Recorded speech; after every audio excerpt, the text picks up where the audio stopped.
Bueno chicos, el día de hoy vamos a hablar del taller de topografía, en particular del topógrafo Sirius. Este topógrafo yo lo tengo en Integramédica Bandera y es un topógrafo bastante versátil y bueno y rápido de usar. Yo acá en este pequeño laboratorio le vamos a dar algunas indicaciones de cómo se utiliza y cómo se analiza. Vamos a ir viendo parte por parte. El topógrafo Sirius es un topógrafo que es un topógrafo dual. ¿Qué quiere decir eso? Es un topógrafo que por un lado puede hacer imágenes y análisis de Shenflu y por otro lado puede hacer topografía de reflexión. Es un topógrafo que consta con disco de Plácido y sistema de Shenflu. Básicamente los mapas que vamos a tener en este topógrafo son los mismos que podemos tener en una topografía de Pentacam, en donde vamos a tener un mapa paquimétrico, un mapa de análisis de curvatura, ya sea sagital o tangencial, como lo vemos acá, un gráfico de elevación anterior, un gráfico de elevación posterior y además podemos tener la visualización de los discos de Plácido. Ustedes recordarán cómo se toman las imágenes de Chenflu. Básicamente lo que tenemos es que tanto el plano subjetivo, el plano de la lente y el plano del film o del sensor en alguna parte del infinito se cruzan, por lo tanto aumentamos la profundidad de foco y podemos obtener imágenes de manera inclinada. Ahora, el origen de este topógrafo es de Italia. Este topógrafo es italiano y provee imágenes tanto del segmento anterior, topografía corneal anterior y posterior, pupilometría, paquimetría, análisis de frente de ondas de la córnea y cuantificación de las glándulas de Meibomian. Los mapas disponibles, bueno, tenemos varios mapas disponibles y consta de mapas paquimétricos, como dije, elevación, elevación anterior, elevación posterior, tangencial anterior, tangencial posterior, mapas de ángulos iridio-corneales y profundidad de la cámara anterior. Ahora, si nosotros queremos hacer una idea general de la córnea, siempre va a ser más útil utilizar o emplear el mapa axial, ¿ya? Recuerden que los mapas axiales nos permiten hacernos una idea general de lo que es la córnea y además nos permite evaluar muy bien el astigmatismo. Ahora, si nosotros queremos tener más precisión hacia la periferia y queremos evaluar, por ejemplo, una ablación o una cirugía refractiva, la mejor opción siempre va a ser el mapa tangencial. ¿Qué es lo que vamos a analizar en este topógrafo? Básicamente vamos a ver sus índices, los mismos índices que les dije que tenían que estudiar en la clase asincrónica. También vamos a ver los mapas de resúmenes, las keratometrías, los índices de forma, el análisis refractivo y, por supuesto, la visualización del queratocono. Vamos con los índices de resumen. Básicamente los índices de resumen son los que aparecen en la primera parte de la topografía corneal, en la parte inferior izquierda. Y tenemos lo siguiente, el HBID, que significa el diámetro corneal, que va a corresponder al diámetro del iris visible del paciente. Bueno, después tenemos la forma de la pupila topográfica, que va a identificar la pupila y la localiza en su centro. Va a medir la distancia en milímetros entre el centro pupilar y el eje visual. También tenemos la identificación del punto más delgado y este se va a presentar en micras. Y también vamos a tener el punto del ápice corneal, que corresponde al punto más curvo representado en dioptrías. Tenemos también los índices queratométricos, en donde vamos a tener el SINK, que son las queratometrías simuladas, que determinan y relacionan los meridianos más curvos, el más plano, dentro de los 3 milímetros centrales, y por medio de esto nos va a dar también el valor del astigmatismo corneal. Todo esto utilizando el índice queratométrico simulado para que parezca una queratometría. Y después vamos a tener los valores de los meridianos a 3 milímetros, a 5 milímetros y a 7 milímetros.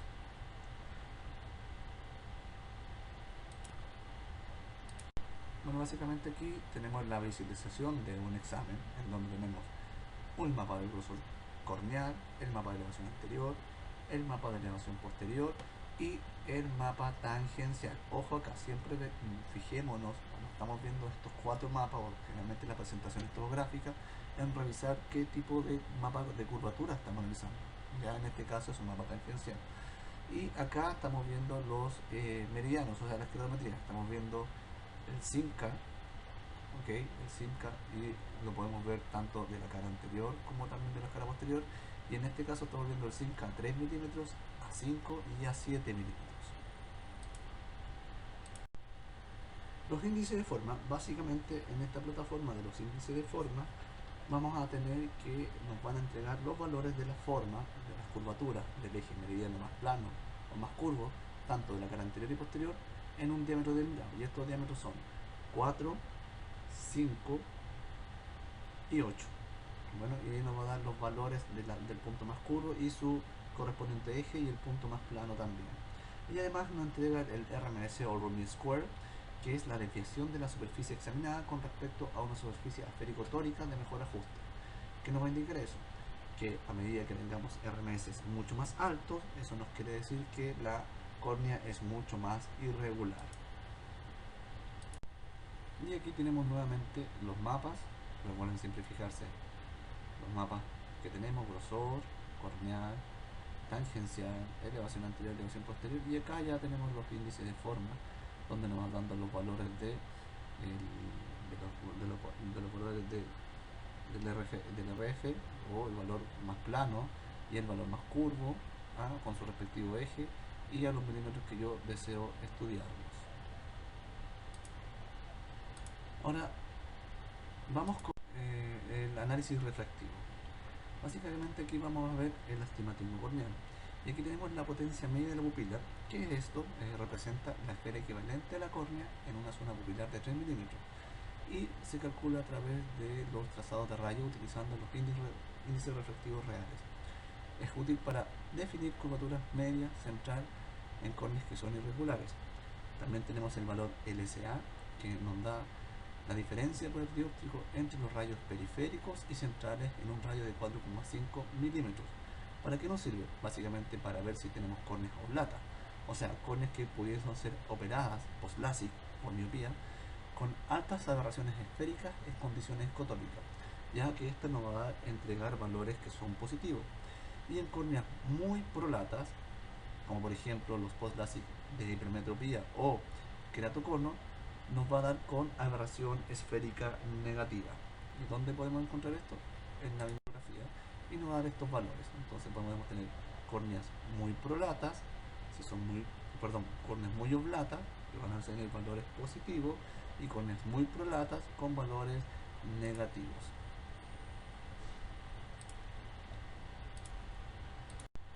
Otra medida que es importante analizar en este topógrafo es el factor Q, que nos va a dar la asfericidad de la superficie anterior y posterior de la córnea en un radio de 8 milímetros. Cuando tenemos valor de 0 es cuando la asfericidad es nula, o sea, estamos con una córnea totalmente circular o redonda. Entre menos 1 y 0 es cuando tenemos una elipse que es prolata, y entre 0 y 1 es cuando es una elipse oblata. Otra medida que es importante analizar. Finalmente pasamos a la visualización del queratocono. En la visualización del queratocono tenemos el factor SIF, Symmetry Index of Front, que se define como la diferencia entre la curvatura media anterior, expresada en dioptrías, de una zona circular en un hemisferio inferior y una zona circular en un hemisferio superior. Si tengo un valor positivo, va a indicar que un hemisferio inferior es más curvo, y un valor negativo indica que el hemisferio superior es más curvo. Esto es bastante interesante porque rápidamente nos va a ayudar a entender lo que nos está pasando. O sea, estamos comparando la zona inferior con la zona superior. Si la zona inferior es mucho más fuerte, tiene mayor poder dióptrico que la zona superior, básicamente nos va a dar un valor que es superior, y esto va a hacer que tengamos el queratocono. En la visualización del queratocono tenemos el factor SIF, Symmetry Index of Front, que se define como la diferencia entre la curvatura media anterior, expresada en dioptrías, de una zona circular en un hemisferio inferior y una zona circular en un hemisferio superior. Si tengo un valor positivo, va a indicar que un hemisferio inferior. Entonces, si hicimos el análisis en la parte frontal, también tiene que estar el análisis en la cara posterior, y se define como la diferencia entre la curvatura media posterior, expresada también en dioptría, de una zona circular en el hemisferio inferior y su imagen en espejo en la parte superior. Un valor positivo indica un hemisferio inferior más curvo y un valor negativo indica un hemisferio inferior superior más curvo. También tiene que estar. Luego tenemos el índice BCB. Este es un índice que inventaron los señores Baiocchi, Calossi, Versi, Front and Back índice. Este se obtiene combinando coeficientes de aberraciones de alto orden predisponente a queratocono. Y esto se vio demostrado en un estudio que hicieron estos señores. Y esto nos da que a mayor valor vamos a tener una mayor probabilidad de tener queratocono. Entonces va a ser un análisis de los componentes del coma y del trifoid en la zona donde surge estadísticamente el queratocono, que es en la zona inferotemporal. ¿Okay? Por eso es importante también cuando estamos frente a diferentes topógrafos y a lo mejor no tenemos este tipo de análisis que se basa en aberraciones, poder enviar un mapa de aberraciones. Pentagon tiene su mapa de aberraciones y la mayoría de los topógrafos tienen mapas de aberraciones corneales. Entonces, si tenemos sospecha y evidentemente el patrón comático aumenta, eso también quiere decir que probablemente podría haber un queratocono.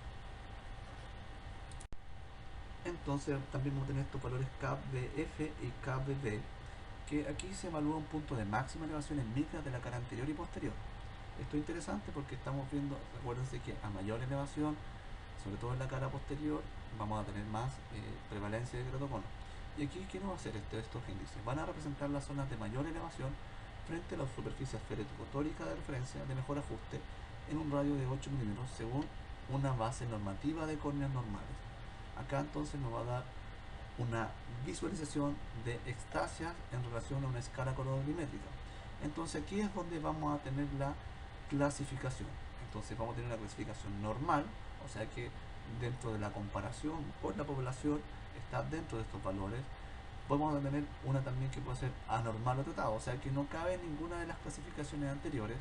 También puede ser tratado por un paciente que, o sea, puede tener una clasificación en relación a un paciente que fue operado de cirugía refractiva miópica, ya sea una cirugía por incisiones radiales o por una cirugía de ablación. Y lo otro que nos va a dar es si es compatible con el queratocono. O lo otro que también nos puede dar es que si es borderline o si hay que checar los parámetros. Pero en realidad esa es la clasificación que nos brinda. ¿Y cómo la vemos? Bueno, la vemos de esta forma. Y este gráfico es bastante interesante porque aquí tenemos todos los análisis anteriormente descritos. El BCP, y cuando hay probabilidad de queratocono se despliega los análisis de morfología del queratocono. En este caso, el equipo lo compatibilizó con un paciente que está en la norma, o sea que cumple los requisitos para ser un paciente sano.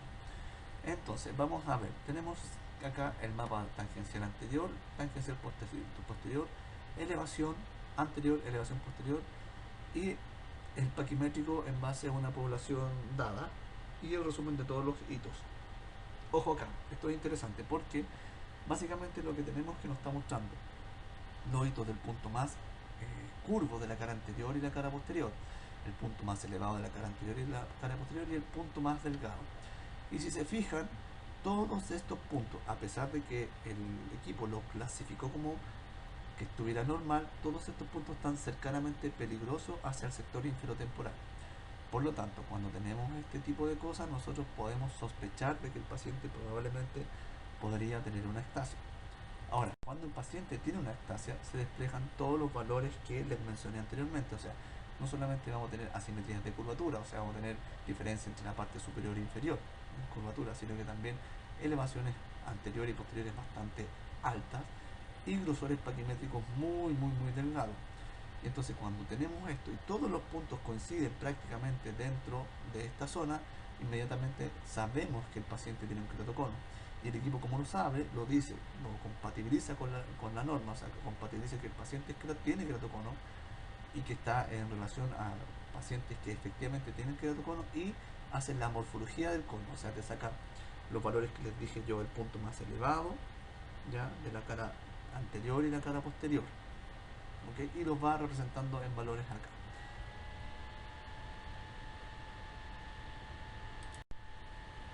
Y aquí tenemos el mapa de resumen, o sea, la parte de los índices de resumen, los que vimos anteriormente, las queratometrías, índice de forma, análisis refractivo y visualización del queratocono.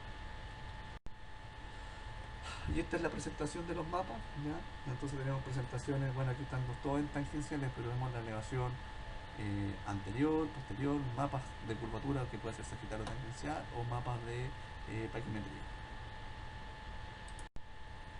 Recuerden que también, como es un sistema de Chenfu, también nosotros podemos hacer evaluaciones y visualizaciones de el ángulo iliocorneal.